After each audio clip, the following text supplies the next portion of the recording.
اسلام کا تیسرا اہم رکن زکوٰۃ۔ اس شخص کی کوئی نماز نہیں جو زکوٰۃ نہیں دیتا۔ ارشاد نبوی ہے، صاحب نصاب شخص کے مال پر سال گزر جانے پر زکوٰۃ نکالنا فرض ہے۔ اللہ تبارک و تعالی نے ہر انسان کے ذمے 3 قسم کی عبادت فرض کی ہے: 1 جانی عبادت، 2 بدنی عبادت، 3 مالی عبادت۔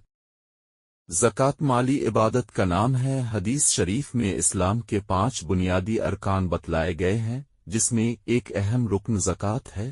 حضور اکرم نے فرمایا کہ اسلام کی بنیاد 5 چیزوں پر ہے، جن میں اللہ تبارک و تعالی کی توحید کی گواہی اور حضور اکرم کی ذات بابرکات کے متعلق اس بات کی گواہی کہ وہ اللہ تبارک و تعالی کے سچے رسول ہیں، نماز قائم کرنا، زکوٰۃ دینا اور رمضان شریف کے روزے رکھنا اور حج کا فریضہ ادا کرنا شامل ہے۔ زکوٰۃ کی فرضیت نہ صرف کہ امت محمدیہ پر ہوئی ہے، بلکہ تمام انبیاء کرام کے ادوار و ازمنہ میں زکوٰۃ ہمیشہ فرض رہی ہے۔ بنی اسرائیل کے تمام انبیاء کرام کی شریعتوں میں نماز اور زکوٰۃ فرض رہی ہے۔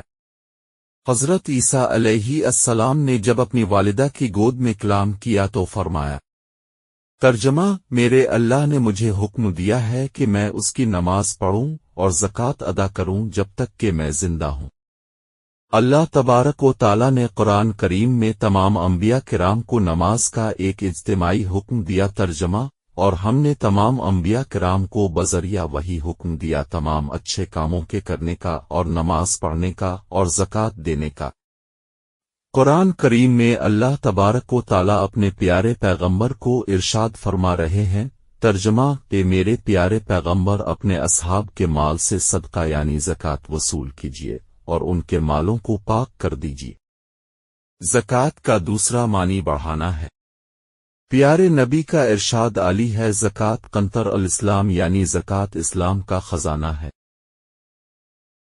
دنیا میں معیشت اسی وقت ترقی کرتی ہے جبکہ خریداروں کے پاس دولت ہوتی ہے۔ جب امراء اپنی زکوٰۃ نکالتے ہیں اور غریبوں کے پاس روپیہ پیسہ آتا ہے تو وہ خریداری کے لیے بازاروں میں جاتے ہیں۔ دین اسلام میں زکوٰۃ کی عبادت کو ہر صاحب نصاب پر فرض عین قرار دیا ہے اور زکوٰۃ نہ دینے والوں کے لیے بڑی بڑی وعیدات ہیں۔ ترجمہ: وہ لوگ جو سونا چاندی جمع کیے رکھتے ہیں اور انہیں اللہ تعالی کی راہ میں خرچ نہیں کرتے یعنی زکوٰۃ نہیں دیتے تو ان کو دردناک عذاب کی وعید سنا دی تھی۔ حضور اکرم نے نماز اور زکوٰۃ کی اہمیت کے پیش نظر ارشاد فرمایا، ترجمہ: اس شخص کا کوئی دین نہیں جو نماز نہیں پڑھتا اور اس شخص کی کوئی نماز نہیں جو زکوٰۃ نہیں دیتا۔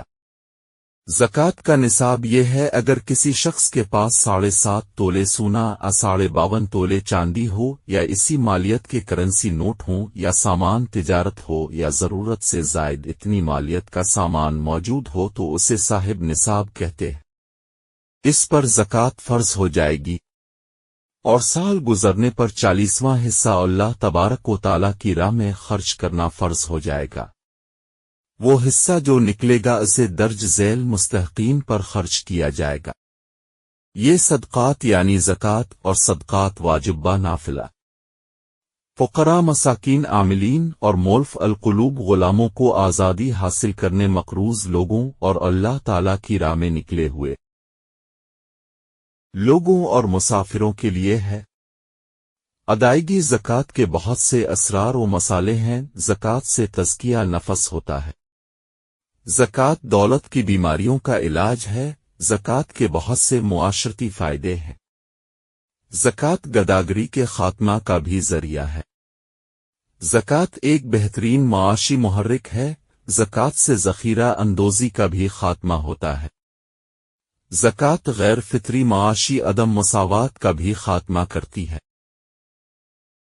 زکوٰۃ کی ادائیگی کا طریقہ کار: ہر صاحب نصاب شخص پر جب اس کے مال پر سال گزر جائے تو زکوٰۃ نکالنا فرض ہو جاتا ہے۔ اب اگر نیت زکوٰۃ کی کر کے ایک ہی دفعہ نکال کر تقسیم کر دے تب بھی درست ہے۔ رقم نکال کر علیحدہ ایک جگہ رکھ دی اور تھوڑی تھوڑی دیتا رہا تب بھی درست ہے۔ اس کے لیے نیت زکات کرنا ضروری ہوگا۔ اگر تمام زکات نکال دی تھی اور تقسیم بھی کر دی تھی، اب اس پر جب سال گزرے گا تو تب ادائیگی زکات فرض ہوگی۔